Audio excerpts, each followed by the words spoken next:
Hello, my noble band of outlaws. Outlaw Samurai coming at you live with a video. You may be wondering, why do I have a helmet on my head? Well, that's for future videos. But this is going to be kind of a secondary follow-up to the qama video. Now, as you know, I had to rush the unboxing of the qama because I was in a hurry to have to get some shit done. So this is going to be some follow-up information that I've kind of give. Going to first impressions from handling it for the last couple of days.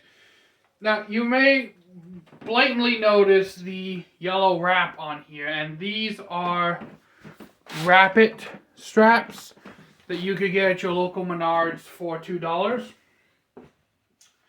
The Velcro straps that you use to wrap bundles with, hence the name, and I'm using them as kind of a belt stop. Since I've wrapped them on and I've twisted them so they constricted the sheath.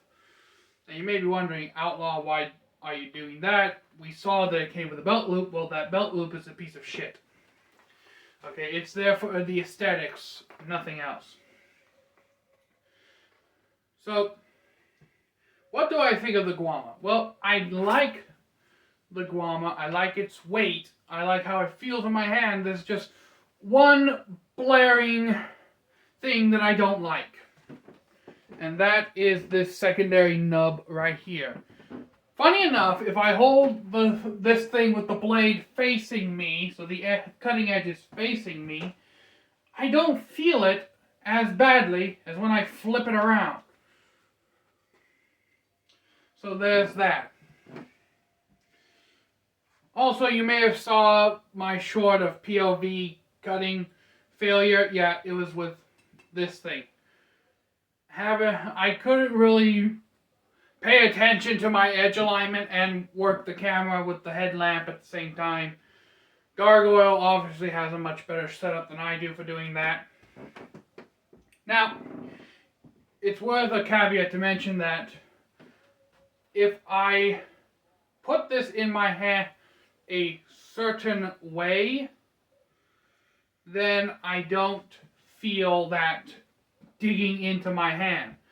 Now, this is an Arabian style blade, and people from Afghanistan, India, the Arabian kind of, I want to say area of the world, they tend to have smaller hands. That's why when you look at historical Arabian swords, like the Talwar and the Shamshir, and swords like that, basically Persian, Arabian swords, they have smaller grips because on average, Arabians tend to have smaller hands than we in the West do. I wear an extra large glove. So, I think Devil's Edge was trying to be as historically accurate as possible for the $135 price tag you're paying for this thing.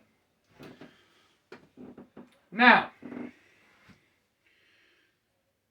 after holding this for a few days, I can obviously tell they put a lot more time and consideration into the actual grip construction than they did in the blade. The blade actually has a few little twists in it. The blade itself is straight, but it has a lot of dips in it from tools.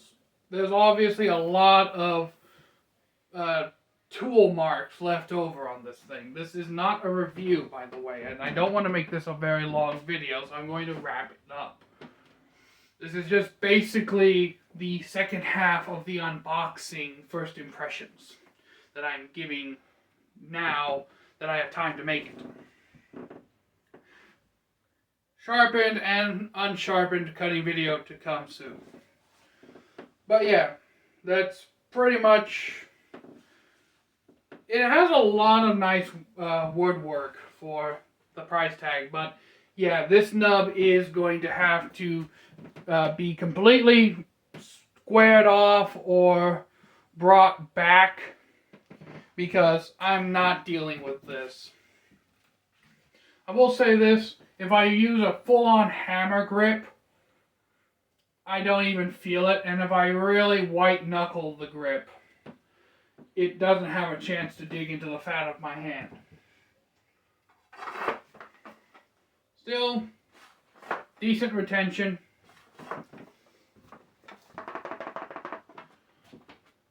Rattle and easy to pull. This has become my new EDC since it is legal for me to carry a blade of this size in Indiana. Gotta love the Hoosier State. In any case, well, it's legal so long as it's not a switchblade and I don't conceal it. So in any case, I'm out. Peace. And thank you for watching, and I hope to see you when I do the actual cutting and the review and all that other stuff. I'm going to try to make this review short. I'm out. Peace. Finally.